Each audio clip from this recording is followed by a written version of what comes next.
கிறிஸ்துவுக்குள் பிரியமானவர்களே, ஆண்டவராகிய இயேசுவின் நாமத்தினாலே உங்களை நான் வாழ்த்துகிறேன். சந்தோஷமாக இருக்கீங்களா? இந்த ஆண்டு உங்களுக்கு ஆசீர்வாதமான ஆண்டாக இருக்கும். கர்த்தர் உங்களை கொண்டு பெரிய காரியங்களை செய்ய போகிறார். நீங்கள் மனமகிழ்ச்சியாக இருக்க போகிறீங்க. இந்த ஷம்மா ஊழியத்தின் சார்பாக இந்த தியான நிகழ்ச்சியிலே கலந்து கொண்ட ஒவ்வொருவரையும் விசேஷமாக கர்த்தர் ஆசீர்வதிப்பார். இந்த நாளிலும் ஒரு வசனத்தை வாசித்து தியானித்து கடந்து செல்வோமா? தலையை தாழ்த்தி ஜெபிப்போம். எங்களை நேசிக்கும் நல்ல பிதாவே, இந்த வேளையிலும் உடைய வார்த்தைகளை கேட்க உடைய சமூகத்தில் அமர்ந்திருக்கிறோம். நீர் எங்களோடு கூட பேசும் கர்த்தாவே, சொல்லும் அடியேன் கேட்கிறோம். இயேசுவின் நாமத்தில் ஜெபிக்கிறோம் நல்ல பிதாவே, ஆம். இந்த நாளிலும் நம் தியானத்திற்கென்று எடுத்துக்கொண்ட வேத வசனம் அப்போஸ்தலர் 2ஆம் அதிகாரம் 39ஆம் வசனம். அப்போஸ்தலர் 2ஆம் அதிகாரம் 39ஆம் வசனம். வாக்குத்தத்தமானது உங்களுக்கும் உங்கள் பிள்ளைகளுக்கும் கர்த்தர் வரவழைக்கும் தூரத்தில் யாவருக்கும் உண்டாயிருக்கிறது. இன்னைக்கு வாக்குத்தத்தத்தை குறித்து நாம் தியானிக்க போகிறோம். கிறிஸ்துவுக்குள் பிரியமானவர்களே, வாக்குத்தத்தம் என்பது ஒரு உடன்படிக்கை. தேவன் மனிதனோடு கூட செய்கின்ற ஒரு உடன்படிக்கை, ஒரு வார்த்தை. அது இந்த வருஷத்துக்குரியது, இந்த மாதத்துக்குரியது அப்படிலாம் கிடையாது. வேதத்தெல்லாம் சொல்லப்படவே இல்லை. ஆபிரகாம் இந்த வருஷம் நான் உனக்கு இதை செய்வேன், ஆபிரகாம் இந்த வருஷம் உனக்கு அப்படி சொன்னார. ஆனால் இன்னைக்கு பாருங்க, வாக்குத்தத்தங்களுக்கெல்லாம் குறைவே கிடையாதுங்க. ஒரு மேகசின் எடுங்க, தகப்பன், தாய், மகன், மகள் 4 பேர் மெசேஜ் எழுதுவாங்க. 4 பேருமே தேவ சமூகத்தில் உட்காந்து கர்த்தர் உங்களுக்குன்னு கொடுக்குற வாக்குத்தத்தம். ஒரு மேகசினில் அடுத்த மேகசின், அடுத்த மேகசின், சர்ச்சில் ஒரு வாக்குத்தத்தம். ஒவ்வொரு பாஸ்டர்ஸ், ஊழியக்காரங்க, சபைக்கும் ஒவ்வொரு வாக்குத்தத்தம். ஒரு மனிதன் என்கிட்ட கேட்டான், அண்ணே இவ்வளோ வாக்குத்தத்தங்கள்லாம் வாசிக்கிறேன், இது உங்களுக்கு, இது உங்களுக்கு, எது எனக்கு? எல்லாமே எனக்கா? ஆனால் இது உங்களுக்குன்றாங்களே அப்படின்னு. ஒரு மனிதன் என்கிட்ட கேட்ட கேள்வி, போன வருஷம் கர்த்தர் என்னை மேன்மைப்படுத்துவார் என்று வாக்குத்தத்தம் கொடுத்து, அப்போ இந்த வருஷம் என்னை மேன்மைப்படுத்த மாட்டாரா? என்னென்ன அர்த்தம் அப்படின்னு. இன்னைக்கு நிறைய பேருடைய இருதயத்தில் இந்த கேள்விகள் இருக்கிறது. கிறிஸ்துவுக்குள் பிரியமானவர்களே, ஒரே ஒரு காரியத்தை சொல்கிறேன். தேவனை அறியாத ஜனங்கள் தேவனை அறிந்து அவங்க கிறிஸ்துவுக்குள் வரும் பொழுது அவங்களுக்கு தான் அந்த ஊழியர் மூலமாக இந்த வருஷம் நான் உன்னை மேன்மைப்படுத்துவேன், இதுவரை நீ மேன்மைப்படலை, உன்னை நான் மேன்மைப்படுத்துவேன். இத்தனை வருஷம் நீ கடனில் வாங்கிட்டு இருந்த, இப்போ நீ என்னை கும்பிட ஆரம்பிச்சிட்ட, என்னை நோக்கி பார்க்க ஆரம்பிச்சிட்ட, என்னை சேவிக்க ஆரம்பிச்சிட்ட, சர்ச்சுக்கு வந்து என்னை தொழுது கொண்டு நீ ரட்சிக்கப்பட்ட, இனி கடன் வாங்காது இருப்பாய், நான் உன் கூட இருப்பேன், உன்னை நான் மேன்மைப்படுத்துவேன், உன் கண்கள் அதிசயப்பட்டு பூரிக்கும், உன்னை விசாலத்தில் வைப்பேன், உன்னை நான் பெருக பண்ணுவேன். அதெல்லாம் அவங்களுக்கு. நம்மளுக்கு எல்லா வாக்குத்தத்தங்களும் எல்லா நேரமும் நம்மளுக்கு சொந்தம். இது இந்த வருஷத்துக்குரியது, இந்த மாதத்துக்குரியது, இன்னைக்கு உரியது அப்படின்னு வேதம் சொல்லப்படவே இல்லை. பழைய ஏற்பாடுலையும் சரி, புதிய ஏற்பாடுலையும் சரி, வாக்குத்தத்தம் கொடுப்பார். ஒவ்வொரு சூழ்நிலைகளுக்கு கொடுத்துக்கிட்டே வருவாரே ஒழிய இது இந்த வருஷத்துக்குன்னு சொல்லவே இல்லை. அப்போ அவங்களுக்கு கொடுக்குற வாக்குத்தத்தங்களும் நம்மளுக்கு கொடுக்குற இதுக்கும் ஒரு வித்தியாசம். நம்மளுக்கு எல்லா நாளும் எல்லா வாக்குத்தத்தங்களும். கிறிஸ்துவுக்குள் பிரியமானவர்களே, ஒரு வீட்டுக்கு நான் ஜெபம் பண்ண போனேன். வியாதிகள் பயங்கரமாக இருந்தது. எனக்கா ஜெபம் பண்ணுங்க, பல மாதங்களாக அந்த வியாதி இருக்குது. எல்லா டாக்டர்கிட்டையும் போய் பார்த்துட்டேன், ஒன்றும் நடக்கவே இல்லைன்னு. சரி ஜெபம் பண்ணுவோன்னு பார்த்துட்டு மேலே பார்க்குறேன், அங்கே ஒரு வசனம் போடு, வாதை உன் கூடாரத்தை அணுகாது. அந்த வீட்டில் அந்த வசனம் அங்கே தொங்குது. ஆனால் அவங்க வீட்டில் தான் எல்லா வாதைகளும் எல்லா வியாதிகளும் இருக்கிறது. ஏன் அந்த வசனம் அவங்களுக்குள்ள கிரியை செய்யலை? அந்த வசனம் போடாதான் தொங்குதை விட உங்கள் வாழ்க்கையில் அது நிறைவேறல. காரணம் என்ன? அதை தியானிக்கணுங்க. அந்த வாக்குத்தத்தம் நம்மளுடைய வாழ்க்கையில் இருக்கிறதுக்கு, நாம் சுதந்திரித்து கொள்வதற்கு நாம் பக்குவப்படணும், நாம் தகுதிப்பட வேண்டும். சும்மா வசன போர்டு தொங்குறதுனால ஒரு பிரயோஜனம் இல்லை. கதவுலையும் ஜன்னல்லையும் ஸ்டிக்கர் ஒட்டுறதுனால ஒரு பிரயோஜனம் இல்லை. அந்த வசனம் நம்மளுக்குள்ளே கிரியை செய்வதற்கு நாம் தகுதி உள்ளவர்களாக இருக்கிறோமா? கிறிஸ்துவுக்குள் பிரியமான, அப்போ அந்த வாக்குத்தத்தங்கள்லாம் நம்மளுடைய வாழ்க்கையில் நிறைவேற நாம் என்ன செய்ய வேண்டும்? அதைத்தான் இந்த நாளிலே நாம் தியானிக்க போகிறோம். முதலாவதாக வேதத்தை எடுத்து வாசிங்க. லூக்கா எழுதின சுவிசேஷம் 1ஆம் அதிகாரம் 45ஆம் வசனம். விசுவாசித்தவளே பாக்கியவதி, கர்த்தரால் சொல்லப்பட்டவைகள் அவளுக்கு நிறைவேறும்.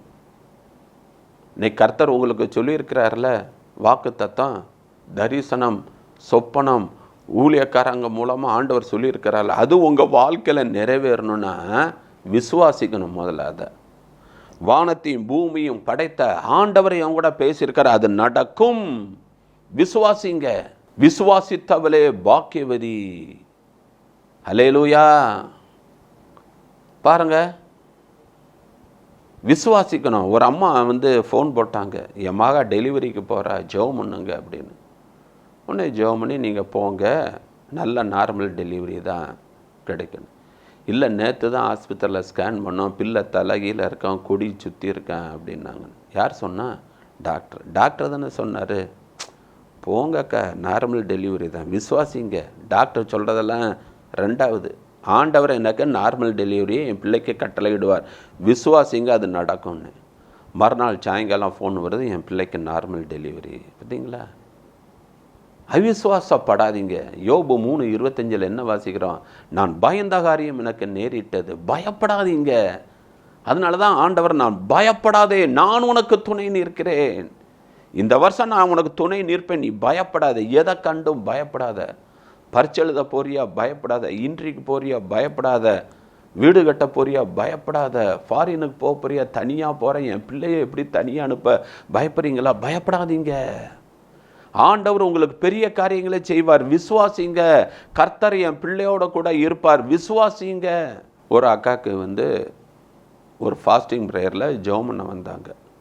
வாடகை வீட்டில் இருக்கேன், ரொம்ப பிரச்சனையாக இருக்குது, வீட்டுக்காரங்க ரொம்ப இது பண்ணுறாங்க. ஒன்றும் கவலைப்படாதீங்க, அடுத்த வருஷம் பாருங்கள் உங்களுக்கு ஒரு சொந்த வீடு இருக்கும் அப்படின்னு. அவங்க சிரித்தாங்க. ஏன்னு? யார்? இந்த மனுஷன் ஒழுங்காகவே சம்பாதிச்சு வீட்டுக்கு காசு கொடுக்க மாட்டுறாரு, இவராவது சொந்த வீடு கட்டுறாரு. நடக்கிற காரியத்தை பேசுங்கன்னு. நோ, நீங்கள் விசுவாசிங்க, அது நடக்கும் என்று. அவர்கள் போய்விட்டார்கள். அடுத்த வருஷம் பார்த்தீங்கன்னா அந்த சர்ச்சில் செய்தி கொடுக்கும்போது அந்த அக்கா வந்தாங்க. தம்பி, நீங்கள் சொன்னது உண்மையாகிவிட்டதுன்னு. என்ன விஷயம்? யார் நீங்கள்? போன வருஷம் வந்தேன் சொந்த வீட்டுக்கு, நீங்கள் சொன்னீங்களா அடுத்த வருஷம் உங்களுக்கு சொந்த வீடு இருக்கணும். உண்மையிலே எங்களுக்கு சொந்த வீடு வந்து விட்டது. எப்படி? நீங்கள் ஜெபம் பண்ணி போன பிறகு ஒரு 3-4 மாதம் கழித்து எங்களுடைய பழைய ப்ராப்பர்ட்டியெல்லாம் விற்று எங்கள் அன்னைமார்கள்லாம் எங்களுக்கு ஒரு அமௌண்ட்டு தந்தாங்க. அந்த அமௌண்ட்டில் ஒரு கட்டின ஒரு புது வீடு ஒன்று வந்தது. அதை நாங்கள் வாங்கி இப்பொழுது அந்த புது வீட்டில் இருக்கிறோம். ஆண்டவர் சொன்னார்ல, விசுவாசிங்க. ஆண்டவர் ஏதோ ஒரு வழியில், ஆண்டவர் எதிர்பாராத இடத்துலேருந்து எதிர்பாராத நன்மைகள் வரும். இன்னைக்கு ஆண்டவர் சொல்லுகிறார், விசுவாசிங்க. எத்தனை வருஷம் தான் கடன் பிரச்சனை அப்படின்றீங்களா?